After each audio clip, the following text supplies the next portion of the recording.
everybody. Welcome back to another episode of the Fearcast. This is the podcast dedicated to OCD and anxiety spectrum disorders and getting your life back. I'm your host, Kevin Foss, and I'm a licensed therapist specializing in OCD and anxiety disorders. Thank you all so much for joining me for this podcast. This is an exciting podcast. I think in general, but that's a side point. I think this particular episode is exciting and exceptionally nerdy. So if you are of the nerdy persuasion, enjoy talking about OCD and enjoy talking about numbers and research, this is your episode. So if you're not into those things, I still think it's going to be an interesting chat, and it'd be worth hanging out just to learn a little bit more about OCD, about the work that's being done in OCD land to try to better understand the disorder, its manifestation, how it impacts people across the country. So I think it's worth it. So for those of you who are listening to this, actually, before I even get into that, so this is typically a question and answer based podcast, if y'all don't know. If you have a question, go over to fearcastpodcast.com. You can send me a message there by clicking on the submit a question link. The news to that, by the way, is you can click on, there's a little button now that says record your question. So you can press that button. You're going to have to give your web browser permissions to use your microphone, etc. But record your audio question and it will get sent directly into me, and that will go up on the next episode. Since putting that up, I've already gotten one, so that's going to go up next after this episode. So if you want your question answered as quickly as possible, send it in audio. You can do that over there. Of course, you can also send me the regular text message. You can also, of course, go over to Instagram. I'm Fearcast Podcast over there, and you can send in your question. Just go over to the DMs, click on the little microphone button in the DM section. You can record your audio question there. Those also get sent up. If you don't want to download Instagram, go over to Fearcast Podcast. You can also just record it onto your phone and email it to me at questions@fearcastpodcast.com. Any way you want to do it, this is a question and answer based podcast. Except for today. Today, I guess I asked the question. Well, no, more appropriately, Dr. Pinciotti, Caitlin Pinciotti, asked this question, and then she went about researching it and getting thousands and thousands and thousands of people trying to answer this question and giving data and helping to answer a question. So this is ultimately how research works. But so let me get into this. So today is going to be about the National OCD Survey. So what's exciting about this is that Dr. Pinciotti was wondering, like, how is OCD different across the country? How does it manifest amongst different sort of populations, different types of people? OCD isn't, and America is not this homogenous nation, as we'll talk about. So Dr. Pinciotti, after having done a bunch of research and gathering information, has put together some maps and some ideas about how OCD shows up. And lucky for us, Jon Hershfield was willing to jump on and also chat about this research. But let me tell you a little bit about this, I'll just get into this. So when I first learned about this and why I wanted to have this on, Dr. Pinciotti was sharing this at the OCD conference. And I reached out to her and said, hey, this would be really great to have on the podcast. So we chatted a little bit prior to recording, and just so she can, explain a little bit more and help me understand a little bit. And one of the things she didn't run in this, so we didn't get a chance to really talk about it, and she didn't present it at the conference, was my question about harm OCD and how that shows up and where that's showing up across the country. So she didn't run that, and so she decided to run those numbers. My question was whether or not it's kind of the great equalizer, right? It's not worth noting because, well, harm is something that everybody worries about. So it's probably not going to show up significantly in specific areas of the country due to that region's kind of values. And again, you'll get more into this as things go on. But she ran the numbers, and after we recorded our podcast, she sent me the results of this. So I don't have maps for this to show. And what I was going to say earlier is, if you're listening to this on an audio, or if you're listening to this through podcast or wherever you're listening to it just through audio, you're going to be missing out on some of the data. So I'm going to be putting up, if you go over to YouTube, I'm going to be showing some of the data slides and some of the maps and kind of the regions that highlight or the highlighted regions of what we're talking about. So it'll be a little clearer and I think a little bit more helpful to understanding what we're talking about. But hopefully we also describe it well enough so that if you're just listening on a podcast, it won't be too wildly confusing. But let me get into this. So I'm going to be boring and read from emails. But what she found was that indeed harm OCD is actually showing up significantly in one area, and also what she looked at is where it shows up significantly less. So she found that it shows up significantly in what's called the far west. What were her numbers? So the numbers that she pointed out were, harm or impulsive or aggressive type of harm shows up 1.5 times more likely in an area known as the far west. So you'll see a map of this, and it's kind of, when you think of the Wild West area, it's kind of like that, right? So kind of western part of America, but not quite all the way on the coast. That'll be a section called the left coast, and we'll talk more about that. So it shows up 1.5 more times likely there, and 34% less in a section called the Spanish Caribbean, which is kind of like the bottom tip of Florida.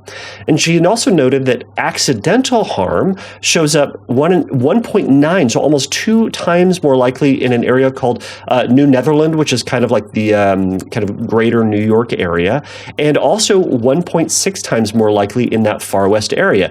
And 36% less in the New Caribbean area, and 49% less in an area called New France. You will hear us badmouth New France. New France is like southern Louisiana, just like specifically that area. We're going to sass it, not badmouth it. We're going to sass it a little bit, and you'll hear why. But so it's interesting that it pops up in that area. Jon jumped on in that and said, it's interesting because his theory is harm OCD is more prevalent in these areas because the culture is based on adapting to danger, either from environmental elements or from the integrational trauma of pioneer culture. So a lot of these areas that she maps on, and again, we'll explain it further, is based on just the way America was colonized, the way it was kind of explored, taken over, and the migration of people into certain regions, and why those values, or why particular values, are really fostered, cultivated, and just entrenched in those areas. Dr. Pinciotti then jumps on, and she said she was thinking something similar. The land was settled, quote, settled, and continues to be occupied by people doing extremely dangerous manual labor jobs, railroad, mining, oil, factories, and there's a frontier mentality of toughness and survival against the elements, including against fellow humans who are often seen as a threat.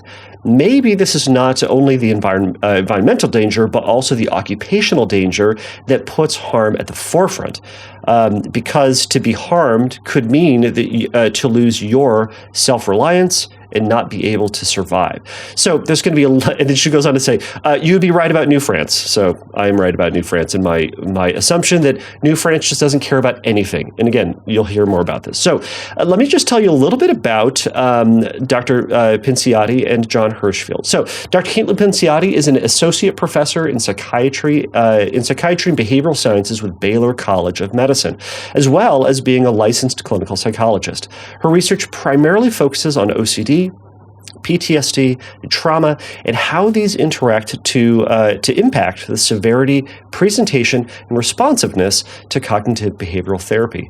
Jon Hershfield is a licensed therapist and director of the Center for OCD and Anxiety with Sheppard Pratt. Jon is also a member of the Scientific and Clinical Advisory Board to the International OCD Foundation and is on the faculty of the IOCDF's Behavioral Therapy Training Institute.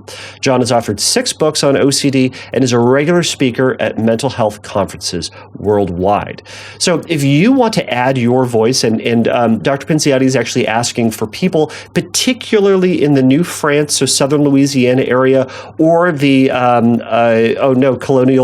I mess this up every single time. Spanish Caribbean.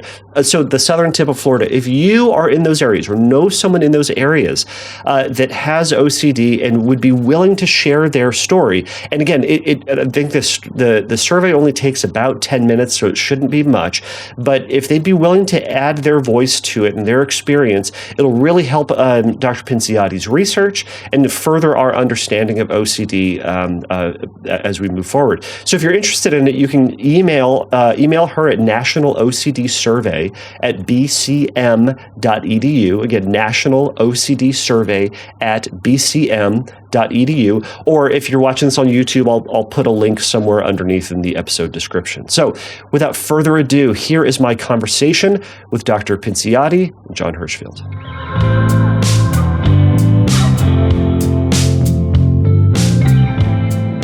All right, everybody. Thank you so much for joining us for today. I want to welcome Dr. Caitlin Pinciotti and Jon Hershfield for joining us for the podcast today. Thank you all for the real experts to come on who know how to pronounce names and places and have read books and are just generally great people. So thank you so much for joining me today. Yeah, thanks for having us. Oh man, so I wanted to have these two great folks on to talk about this study that Dr. Pinciotti put on, where she did some research, and I'll let her discuss more details about what the purpose of it is and why this research is important. But she wanted to look into some of the differences in the way OCD manifests across the country, and whether or not there can be things found from one area to another that would illustrate how or why or when or in what ways OCD manifests and how it would be different. So I'll let Dr. Caitlin Pinciotti explain things that I just clearly can't. Well, that was actually a really good explanation. So the study is the National OCD Survey, which I'm hoping that as people are listening, maybe that sounds familiar to them. And that means I've been doing my job with harassing people far and wide to participate in this study. But the goal really was to see, to what extent does OCD manifest differently across the United States. I think, as OCD clinicians, we all sort of have these maybe assumptions or clinical experiences that suggest that certain OCD themes might cluster in certain parts of the country, but no one's ever actually sort of taken to the research to see if that really bears out on a larger scale. And so that was the sort of main aim of the National OCD Survey. There's a couple other sub-aims that we don't have to get into. But we've been collecting data since August of 2023. So it's officially been 2 full years of data collection. We still are collecting it. I'll plug that here. We're still looking for folks, especially in a couple regions, which we'll get into in a moment. But we've had around probably 3,000, this is adults with OCD across the United States who've participated at this point. And it's been really amazing. So, as it relates to our conversation, other than sort of getting people in the door and taking the survey, which is obviously a huge undertaking, the other question was, how do we divide the United States?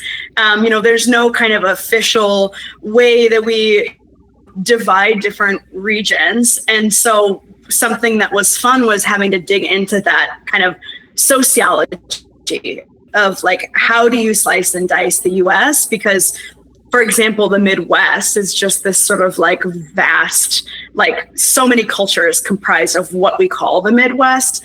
And so we'll obviously get into that, but we ended up using a really fun framework for that.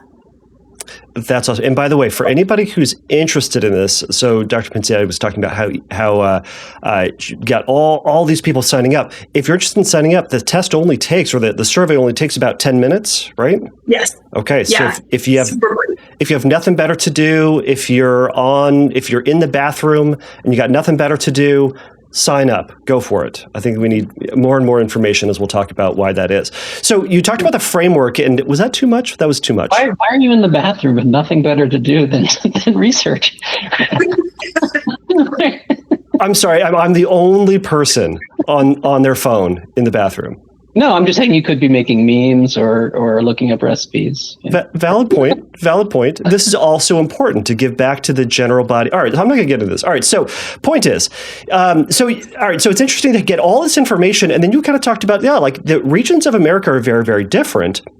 And, it's not like, unfortunately, as it turns out, the United States is not this homogenous group. It is very different. So, how did you guys come up with kind of the framework for why or how to break that up and how to see the differences or to kind of frame that? Yeah, so we wanted something that was more nuanced than, red versus blue states or north versus south. We wanted something that better captured the cultures of the regions beyond just, I think how we traditionally think of like voting patterns and things. And we wanted this to be something that had some evidence backing too.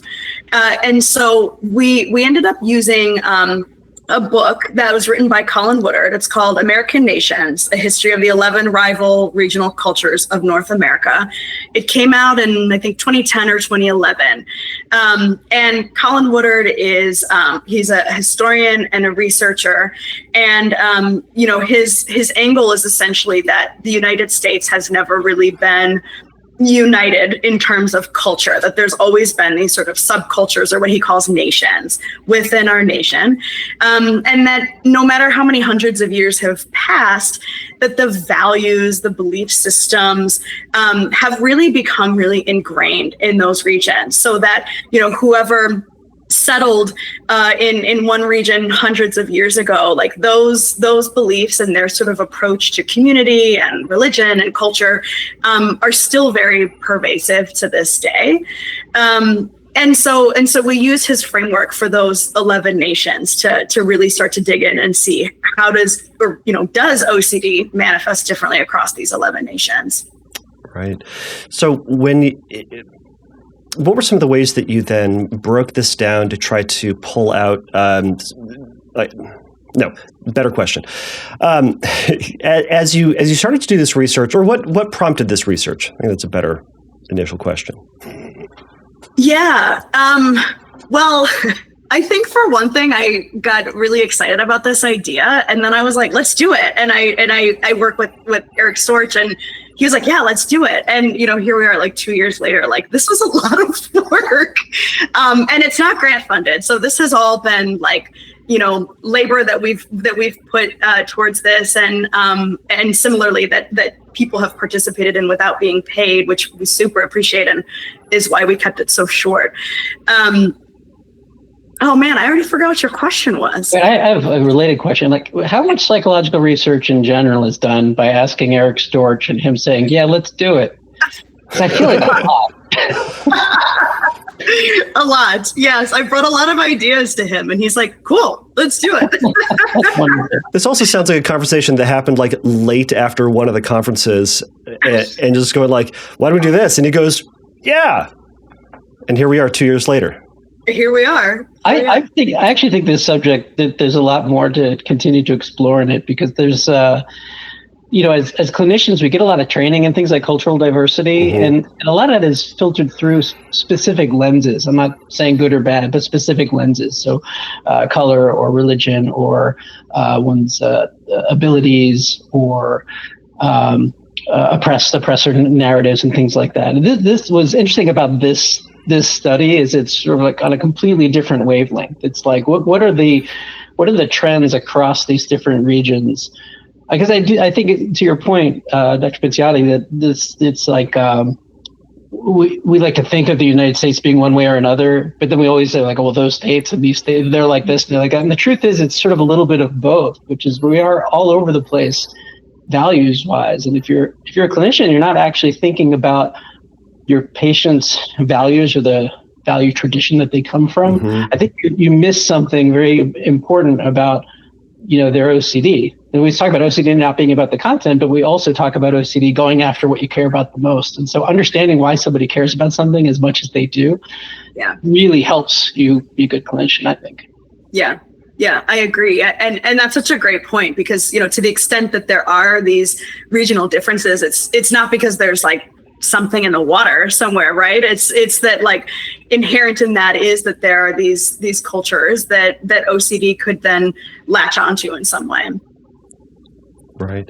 So, to Jon's point, when I first heard about this study, my biggest question was not only just what are the differences that you found and why those differences are there. But what can we as clinicians do with this information that would be particularly helpful in meeting with our clients? And I was curious if and maybe I'm jumping the gun on this question before we get into some of the differences, but how can we use this information clinically? Well, I'll just say when you, and then I'm curious to hear what Jon has to share about this too. This question is so important, and it also reminds me of doing research when like something is just like, you just think it's like really fun and really interesting and you want to publish it because it's just like, this is cool to just know this. And then you inevitably get that reviewer, usually reviewer number 2, who's like, well, what does this mean clinically? And you're like, can't this just be cool? Like, and yes, the answer to that is yes. This can absolutely just simply be cool and interesting and noticing those differences. And I ask that question also knowing it is a fool's errand for us to try to put everybody into a box and say, well, you're from the Midlands, so you're like this. Right? Or to say, you're from the Deep South, so obviously you're dealing with scrupulosity. And in this specific way, and therefore treatment should be done this way. But is there, so, it's silly for us to try to narrow down exactly what to do, but maybe to perhaps to Jon's point a little bit, widening our view of maybe how this culture or how the culture in which they grew up or live or are, to a certain degree indoctrinated in or by, can influence the way that their OCD manifests, and the way that they just view the world around them is going to influence how we approach them and how we think about treatment with this person, what we say, what we don't say, etc. Yeah, and I think it's about asking questions, not just making assumptions about people, but if you know that a person is from a certain region, you have some sense that there are certain core values that are, statistically connected to that region through the research, then you might have the question. You might not even ask the question out loud. It might just be a question in your head, like, I wonder if this person is influenced in this way or that way. Again, in the same way that if you really knew someone was a religious person of a specific faith, you'd be asking questions like, how does person's faith play into their concept of their moral scrupulosity, or what it means to be clean, or what it means to have completed a prayer or something like that. And so I think I think it enhances our listening skills, not just because you're right. Anybody could fall prey to like, oh, well, you're from this state, so you're probably like that. I don't think that's the lesson to learn from a study like this. I think it's more of like, it keeps us on our toes. It keeps us wondering, is there some way I can help really connect with this person's pain as it relates to the sort of gravitational pull of their OCD content? Right. Yeah, I like to think of it as like sort of deepening our conceptualization to the extent that it may be relevant for someone. So perhaps the underlying function of, some OCD theme and associated compulsions might be a little bit different in one region versus another if it's latched onto a certain sort of belief system. And of course, I was ragging on, mostly myself, because it's an important question. Like, all research should have some sort of clinical relevance, right? It's a good reminder. Like, it's not enough for it to just be cool. But I do think that there's ways that we can really deepen our understanding of how people as a whole person, has arrived at the person that they are and how we can best help them. Absolutely. And I have a couple of questions to go on with that, but I'd love to maybe go through some of these specifically. I know we're probably not going to have time in the hour that we have, or the whatever we have left, to go over the specific cultural differences of the cultural areas. But if anybody's interested, and I can try to put up some of the maps or information from this book. But it's throughout the book, it kind of goes through these specific regions, and I think Jon may be able to speak more eloquently to this, of the specific areas of the country that developed in certain ways and for specific reasons, and then why those areas continue to share those similar values as time has gone by. And it's really interesting that it's not just blocks of areas. I mean, some of the areas that like the Midlands, I think, is this just weird shape of an area that it seems like it doesn't make sense when you think of the Midwest. You think of maybe just a big circle, I don't know, surrounding Wisconsin, right? But it's this very odd shape. And furthermore, like the Deep South, it goes not just in what you might think of the South. It goes all the way down into Texas in a very odd direction. So it's interesting to see how that plays out. But I think it'd be worth it to go through some of the different subtypes and to see what you came up with, or what the research showed, what you came up with, like you found it or you made it happen. But what you discovered from the survey, and just kind of what stuck out to you, what was interesting in what commonalities there were in certain areas, what was more popular, and what was less popular in certain areas. Mm-hmm. I want to just, before we jump into that, talk about the strange shapes of these regions, but they're actually those shapes for a reason. It wasn't, it would be easy to kind of look at the map and be like, okay, these people are here, these people are here. Well, let's just call everything in this section that we don't have a name for this thing. But like the Midlands, for example, essentially started with Quakers and Quaker culture in the area where I am right now, Northern Maryland, Pennsylvania, that area. And, they had this tendency to just kind of gradually move west, like a lot of people, and bring their culture with them. So if you look at it on a map, it's this weird kind of elongated kind of, thing in the middle of the country that like looks like a bunch of people started walking to the left and then eventually stopped. Because that's how kind of the memetics of it, the migration of people, transmission of values from generation to generation really kind of traveled in that direction. Yeah, and one thing I'll add to that too is and you pointed this out, Jon, during our IOCF panel, that not only does this have kind of a historic precedent and sort of explanation for how people got where they were, but this continues to bear out in research on voting patterns, on personality traits. I even saw something that was entirely unrelated to this online over the weekend that was like a map of different sort of like ethnic kind of heritages, like lineages across the country. And I mean, I laughed because the map almost looked exactly like Woodard's map. And so yeah, I think that's a good thing as you're, kind of sharing information about this, is this really is grounded in something very real. Mm-hmm. Right. Yeah. So one of the things that Dr. Pinciotti, you initially had talked about was, I think you said, as you were doing this study and you gathered all this information, one of the first things you really wanted to test to see if this study was shaped as you would expect it to. And I think this goes to exactly what this study is about. Let me get to my map here. Was looking at religious scrupulosity. So religious scrupulosity, I suppose, for those of you who are not initiated into this information, is OCD about one's faith. So is that accurate? Okay, I hope I get that right. Okay, thank goodness. They haven't shut me down yet. All right, so religious scrupulosity. So theoretically, you would say, well, one of the most religious parts of the country is going to be the South in that big general area. So theoretically, if OCD grabs onto that which we value the most and care about the most and is most important to us, one would think that in the South, where religion is quite central to a lot of people, that would pop up as something where OCD might want to grab onto it more. So, Dr. Pinciotti, could you go a little bit into that map and what you noticed? That was a fun, if I can sound like a complete nerd, like a fun moment for me, because there was, anytime you collect data, you think something, but you could be totally wrong. You could find nothing. And then it's like, what do you make of nothing? And it was kind of a complex statistical approach, and first time using these maps. And so I was like, let me do religious group, because this is the one really that inspired this study, was this belief that religious group is more prevalent in the South. And so I plugged that one in, and sure enough, the map lit up.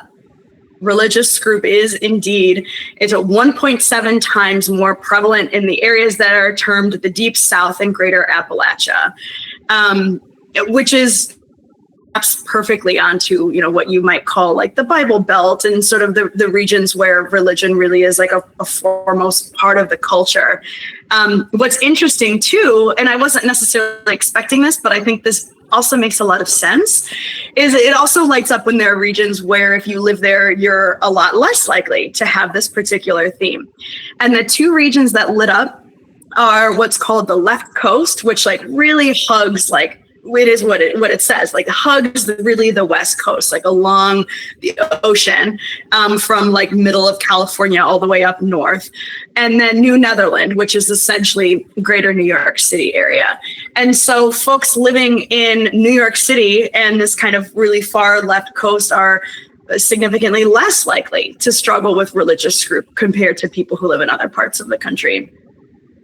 Yeah, it's really interesting that it would pop up in that way, and it was also interesting that we talked a little bit about this, or actually, I know, Jon, one of your favorite things to talk about is moral scrupulosity, because there's a big overlap there with moral scrupulosity in Greater Appalachia and kind of the Midlands area. Could you speak a little bit about that overlap, and how it's interesting then that moral scrupulosity doesn't match up as neatly as religious scrupulosity, as the Deep South is kind of left out of that area? Yeah, I mean, my observation, sort of digging a little bit deeper into this, really has to do with, like I mentioned before, the Midlands area, which would be the kind of Pennsylvania, Northern Maryland, where I was born and raised, is very much focused on Quaker ideals and being pluralistic and having religious freedom, diversity, coexistence. Like those are at the core of the belief systems. Even this building I'm in right now, I'm at Shepherd Pratt, was founded by Quakers with this idea in mind of to meet a need, everybody, to treat people like equals. This is kind of a radical idea in the 1800s, So it kind of makes sense to me that even though these were profoundly religious people, their focus was very much on pluralism and bringing people together and having compassion for others. And so you can imagine a susceptible person with OCD spending a lot of time worrying about, what was I welcoming? Was I open to this person? Was I compassionate enough to this person? Did I have the right intentions in interacting with this person in a way that transcends, what does my religious faith specifically say, in the Bible or the Quran or wherever about what I'm specifically supposed to do, or am I praying correctly? We often lump religious and moral scrupulosity together because they use the same word, but religious scrupulosity is a big, very much connected to OCD, whereas moral scrupulosity is also connected to OCD, but you also find it in a lot of other conditions, trauma, ASD, and things like that. There's a lot of ways people arrive at moral scrupulosity that they don't arrive at religious scrupulosity. Yeah. But I think that cultural shift in that area of the Midlands is probably related to why we would see much more religious scrupulosity in the Deep South than in this area. Right. Dr. Pinciotti, any further thoughts on kind of the moral scrupulosity map? I do, yeah. So in addition to moral scrup being more prevalent in the Midlands, it was also more prevalent in New Netherland, again, that greater New York City region. I think this is really fascinating. And again, this speaks to your first question, which is you didn't ask it this aggressively, but why should we care about this, right? Because I think, it was pretty aggressive. It was more aggressive than I wanted it to be. I apologize. It hurt my feelings. But well, this will be our last conversation, I guess. It was good chatting with you. But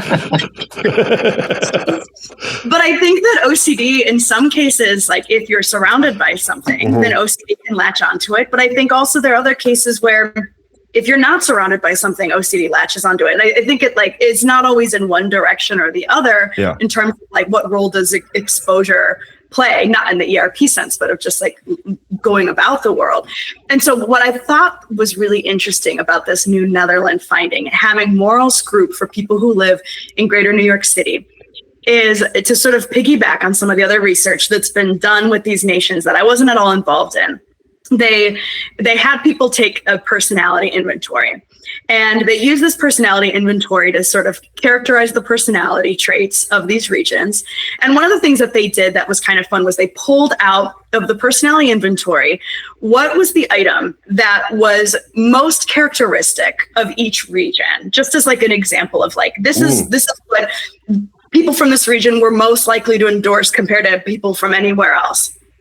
And the item that was highlighted for New Netherland was, when I'm given extra change from a cashier, I return it.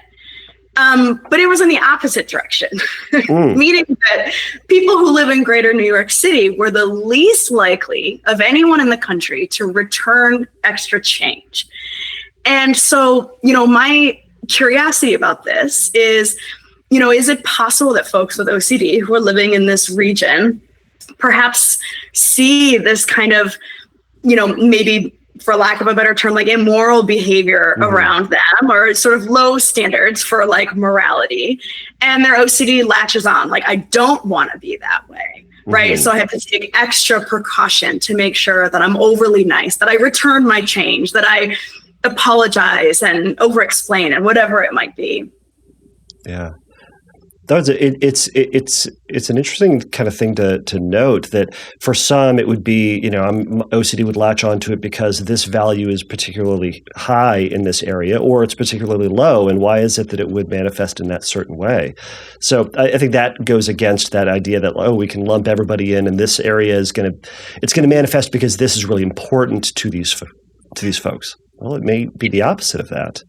Right. I mean, to kind of move on as well to the sexual orientation obsessions. I had another question about this, but in this map, it shows it particularly high in the New Netherlands area, in the Spanish Caribbean, which is kind of like halfway down in Florida, all the way to the end of Florida, right? So it's particularly high in those areas, but then low in Tidewater, New France kind of being New Orleans, southern Louisiana, and then the left coast. What are your thoughts on why it would manifest in this way? Well, first, let me, and this will be sort of like the annoying asterisk that like the researcher always has to couch everything. So something that will come up in our conversation a lot is that New France, that southern Louisiana, including New Orleans, and Spanish Caribbean, that southern tip of Florida, those light up a lot. And one thing I want to just couch this with, which speaks to my earlier comment about how we're still recruiting folks, is those are the two regions where we've had the fewest number of people participating. They're really small regions, and so I think it's mostly just it's hard to get folks in. But for example, when I analyzed this data, I think we had maybe like 25 people in New France and maybe 35 in Spanish Caribbean. Not a ton.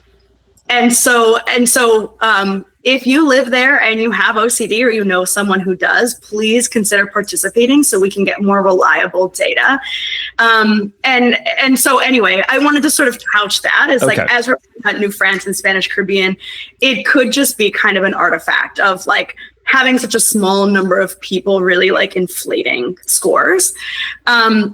But nonetheless, I think what's more reliable are this New Netherlands, Tidewater, and left coast outcomes. And I have to say, and I'd love to hear if Jon has thoughts with this. I was surprised that sexual orientation obsessions were less prevalent on the left coast.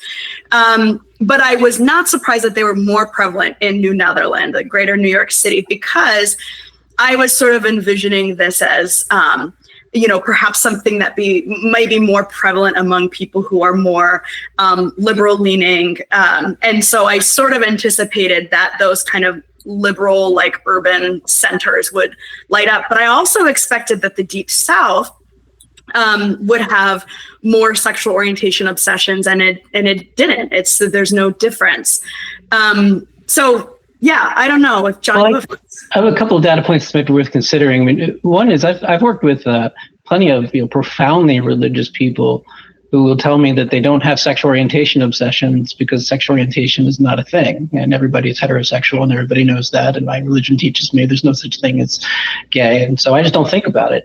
And weirdly, that kind of works for them because they don't actually spend enough time thinking about it to become truly obsessed with it. They might have some distorted beliefs about it or a lack of information about it, but it's almost a protective factor for them. It's like, I'm not even going to go there because my religion teaches me that's not even a thing.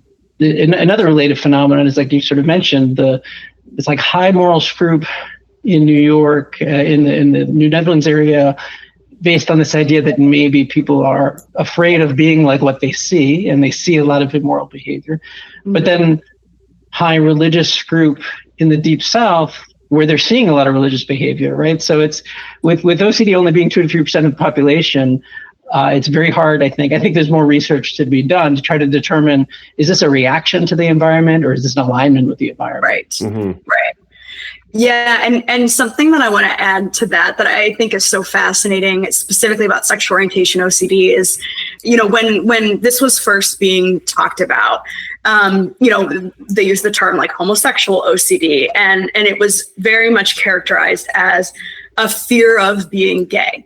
And it largely presented that way because, early on there were all of these really negative consequences and connotations with being gay. And so it makes sense that what was being described was straight people who were afraid that they might be gay. And it was kind of this fear base.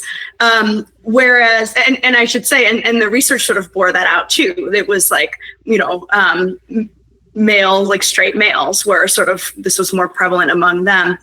I dug into this in this data set. And this is sort of like kind of an update now on how I think SO-OCD largely presents, because I actually found no significant difference in straight versus queer people endorsing these obsessions. And so I see this as sort of like this trajectory of, as our culture has become more accepting of different sexual orientations, obviously with the caveat of things that are currently happening. But as our culture has become more accepting, it's been less of a fear presentation for most. And I think a lot more people just having that doubt of like, I just don't know if I'm this or I'm that. It's not necessarily that one would be bad or one would be good. I just feel like I need to sort of figure it out before I can proceed. And so I thought that was really interesting, that now both straight and queer people are sort of equally as likely to endorse these. And I also found people in this sample who endorse sexual orientation obsessions were younger, and had more conservative caregivers growing up. So sort of like a little bit of nuance to that too, of but then exactly like Jon said, then I think that's where you do get some of those like perhaps regional differences, cultural differences about, are there still pockets where there is more of a fear associated instead of just kind of the doubt? Well, it raises interesting questions too about OCD in general and how much of it is a fear of something or a doubt about something or some combination of the two. So what we're calling OCD also isn't exactly a monolith, so that makes it further challenging. Yeah. I think with that theme as well, when I'm working with someone with sexual orientation obsessions, I kind of look at what is the thing that you're afraid of underneath that. And I think to your point, Dr. Pinciotti, I find it's almost this fear of what if I just don't really know myself, or if I don't really know everything about myself, and that's an obsession in a way. Yeah, exactly. So it kind of goes in that direction. So it's far less about who someone is interested or not interested in. It's more about, do I truly know myself, and kind of looking at that theme, or the theme that's under the subtype. Yeah, definitely. I had that similar question, or maybe I don't know how we talked about this, but when it came to, I think it was contamination obsessions. If we go further down, the contamination obsessions really jumped up high in Greater Appalachia. So, am I saying that right? Appalachia. I'm listening to a lot of bluegrass right now, so a lot of people are saying Appalachia. So. I'm curious, Jon, how you say it, because I think I've done it both ways, and I also am never quite sure that I'm serious. It's like the Caribbean. It's the Caribbean. I call that Appalachia. I also say scary movies I describe as horror movies. It's the same as in sorrow or borrow, but most people west of where I grew up say horror. Well, there's an O in it. Yeah. But tomorrow, sorrow, right? If you're in Canada, you'd be saying, sorry, right? And then so you would say horror, right? So these distinctions are also regional. I don't know if you guys remember the New York Times, regional accent thing, where you could take this test online and it would tell you, do you call this a semi or an 18-wheeler, or do you call it a roundabout or a turnstile? And it'll tell you where you're from. And amazingly, it told me I was either from Baltimore or New York. Both my parents are from New York. And so it was really kind of fascinating how accurate it was. And so I think we're seeing sort of similar phenomenon here in this research, which is, yes, there's these distinct nations, but people are also influenced by, who their parents are. And so it's not just language, right? But it's also values, like what you gravitate towards, what you're, averse to. Fascinating stuff. Yeah. I don't remember what the question was, but fascinating stuff. That language test that you mentioned has caused so much division within my family, in terms of, because some of the questions are do you call it this or do you call it that? And sometimes the answer is, I don't have a term for this. And it's mind-boggling. wait, you call it that? That doesn't make any sense. Yeah. It's the soda and pop distinction, or if you're in California, it's is the freeway the I-5 or is it the 5? That's a strong distinction. Well, the whole that article is a very Californian thing. We don't talk about the 83 over here in Baltimore. But Northern California, it's I-5. And there's this somewhere in California, there's this dividing line. So having been I grew up in Southern California, I went to undergrad in Northern California. That is the discussion to have in the dorms amongst everybody. So this is the exciting stuff that freshmen talk about. Anyhow, so it turns out people is different. I think that's what we're getting at here. My main question was about the contamination obsession, and why is it that in Greater Appalachia they are more concerned about contamination? And again, New France, I picked on New France in our emails, is because they don't care about anything except for getting old. So I have to hear about the contamination part, and it's based largely on probably me not knowing that area very well. But there's this kind of association, it's called a cultural association with people in that area being very rural and being thought of as unclean. I'm not saying that they are, but being thought of by other areas as an unclean region. And having worked with people from different countries where a similar dynamic might be at play, where if you could be from a country, if you're from a wealthy class, your kind of attitude about things are much different than if you're from a poorer class, and you're going to have a lot more attention to things like taking your shoes off when you enter the home. If you're from a poorer class, well, that would be considered sort of low class, and you wouldn't want to be seen that way. And so I wonder if part of what the phenomenon is with contamination there is this kind of cultural response to not wanting to be perceived as, lacking hygiene or being lower class, like that. Made up theory on the spot, but worth looking into. Yeah, I think that makes a lot of sense. I had a very different theory about it, but I'm happy to be wrong about it. There's a lot of overlap between contamination and the moral scroop area.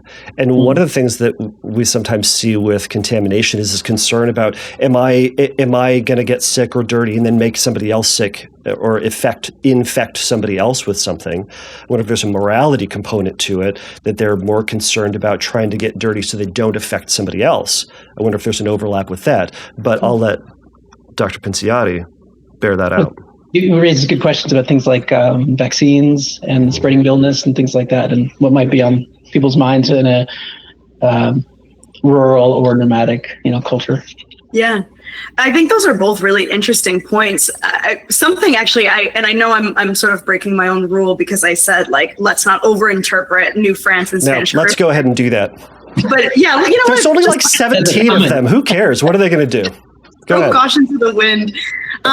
What stood out to me specifically about contamination is, of all the themes I looked at, this one had the strongest effect.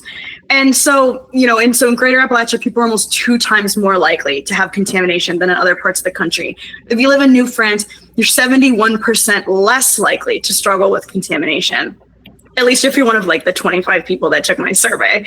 And this really surprised me because something I'm actually working on now is in the wake of Hurricane Helene, looking at how contamination, and particularly mental contamination, may sort of, spike after a hurricane, after a natural disaster, and potentially sort of linger for a while, because and I was just over the weekend, I was watching a documentary about Katrina. It's 20 years since Hurricane Katrina as of later this week.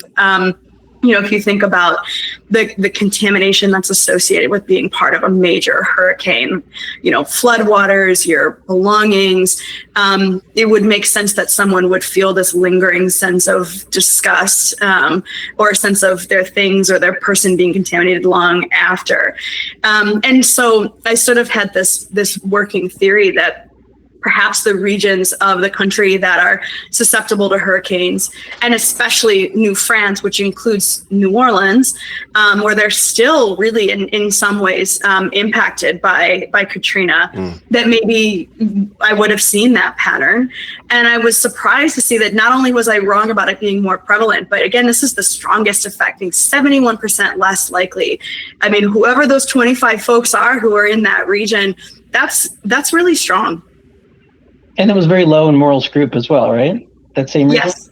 Yeah, bunch of dirty, unscrupulous people. That's what they're about. Bourbon Street is, right? Again, I would look at how was that region, founded, and on what ideals and from what history, right? It was what were the attitudes of the French libertines who took over that place? Because they're also significantly less likely to have racism obsessions too. Mm-hmm. So I had that curiosity about that area. If it's just since it seems to be a very diverse population, a lot of different types of people, different mindsets, different cultures, all mashed up together. If there's not a whole lot of room for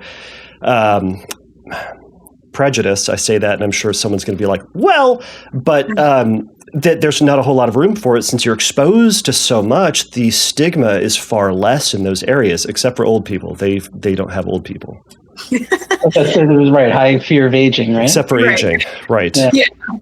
Well, so when the first time I ever went to New Orleans, and by the way, I just adore New Orleans, and so I know you're picking on them. Lovingly, but I think it's one of the top places I want to go.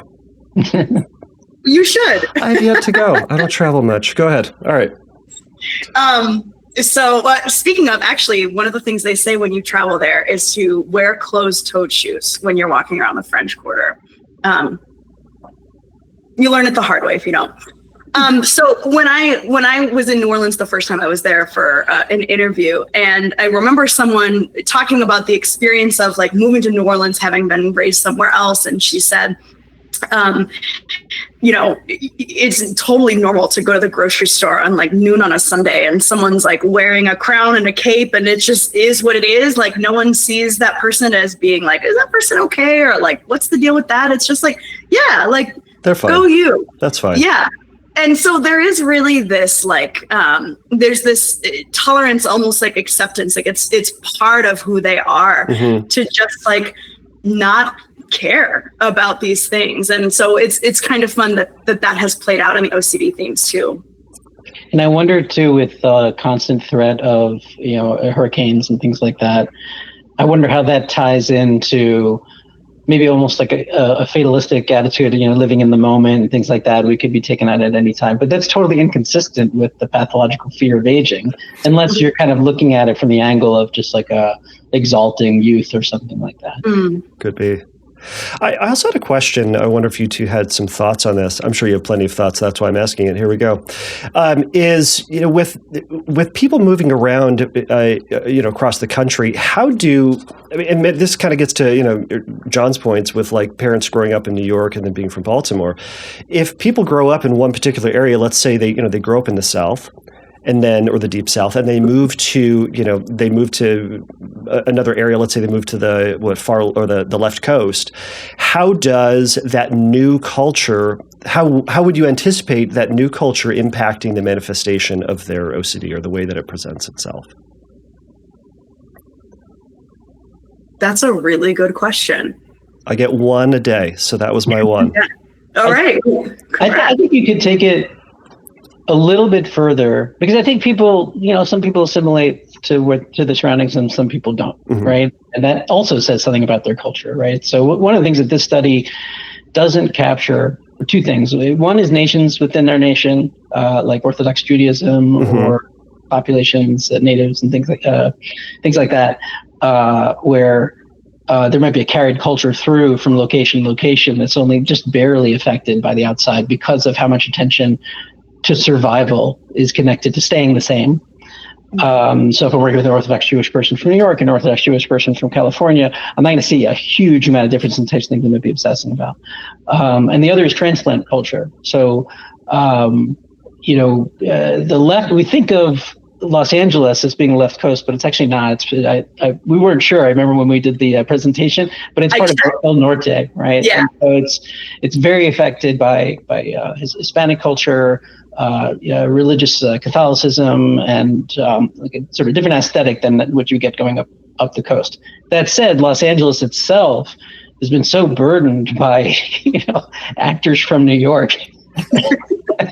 And other people who go there seeking careers, that it has this culture within a culture as well. And you can see that even, and I know you know this, Kevin, from being in Southern California, like you could see this just driving down the coast, going from, a place like, West Hollywood to Huntington Beach, right? You get to see like different politics. It's a little different. Yeah.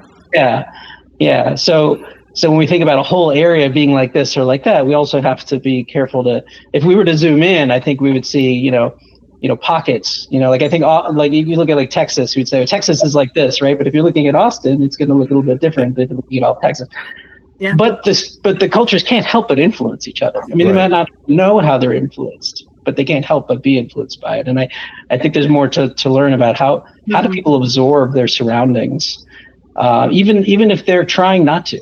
Right, like I bet if we dug deep, we would find sort of different, like kind of core differences between, let's say, an Orthodox Jewish person living in Brooklyn and an Orthodox Jewish person living in Los Angeles. But they may not be fully aware of these differences. One just might eat more kosher Mexican food or something, but not really understand why.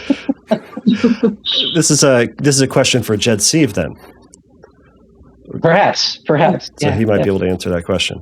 So, well, but I can, speaking personally, I can tell you that I'm definitely like impacted by the kind of tolerance and diversity and secularism inherent in New Netherlands culture, even though I never grew up there, just because that's where my parents were from.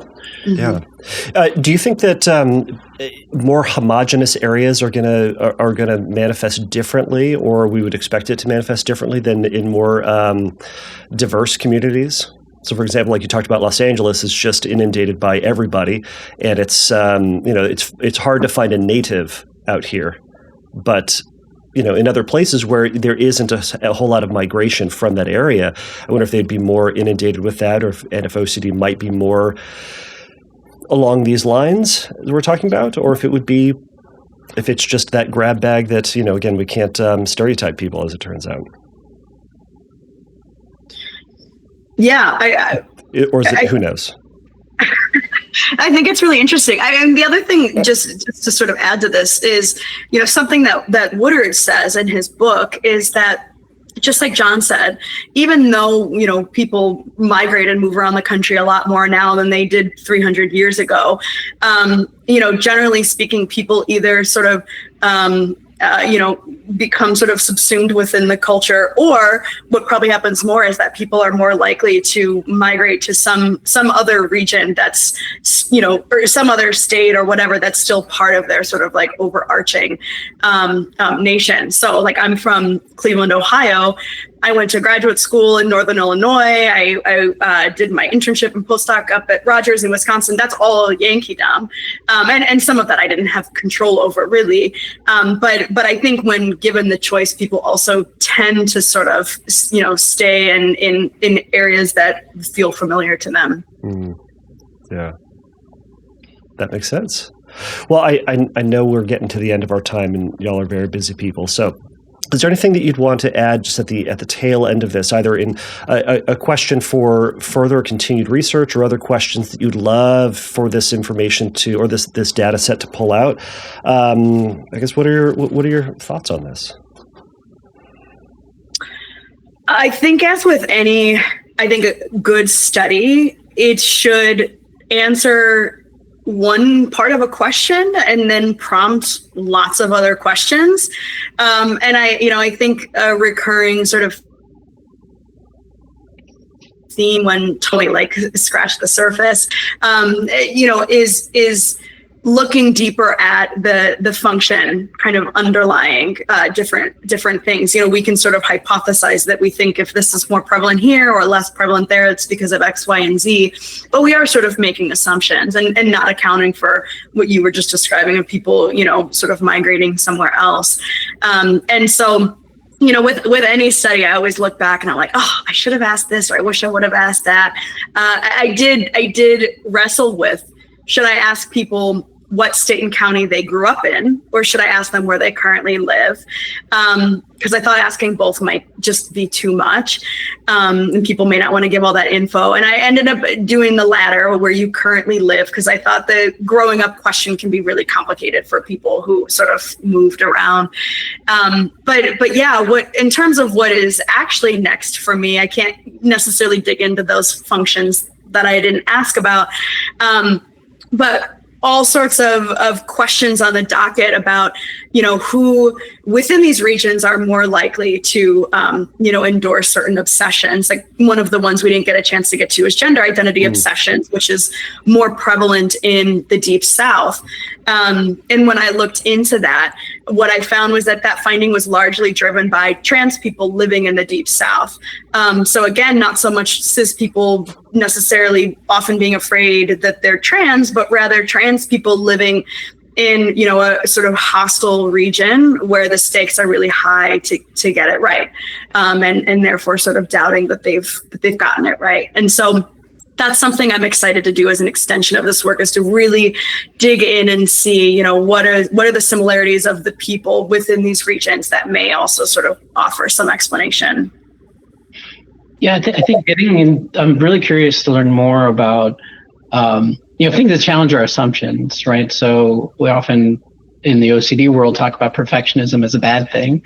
Being perfectionist is a problem, right? You should be less perfectionist. But some cultures' relationship to perfectionism is also very deeply connected to survival, like you were just saying, right? That it really matters to not be seen as having a weakness, or having done the wrong thing, or not being smart enough, or working hard enough, or whatever it might be. That's deeply embedded in the culture. So like what I might be calling perfectionism, is like lining things up on your desk. They might be associating with something much more profound than that. They can easily get overlooked in these conversations. So I agree. I think any good research should answer one question and then raise 10 more. And so I have a lot more questions about, how can we use this to be more culturally informed and also help people to practice more self-compassion? Because I think if you have an understanding as to why these like awful, ego-dystonic, intrusive thoughts are coming after you, and that understanding is somehow grounded in the inevitability of like your environment kind of makes it more likely that this is where your mind would tend to go. I think there's an opportunity there to get people to step back from the self-hatred part of OCD and focus more on like, okay, how do I change the way I'm relating to these thoughts? Yeah. I love that. Just be able to disconnect from that narrative of what it feels like it says about you, and rather than instead reconnect to just the anxiety part of it, and how do you make space for that, rather than fighting the narrative of the OCD that may be influenced by your surroundings or your upbringing. So love that. Well, I appreciate both of you for sharing your time.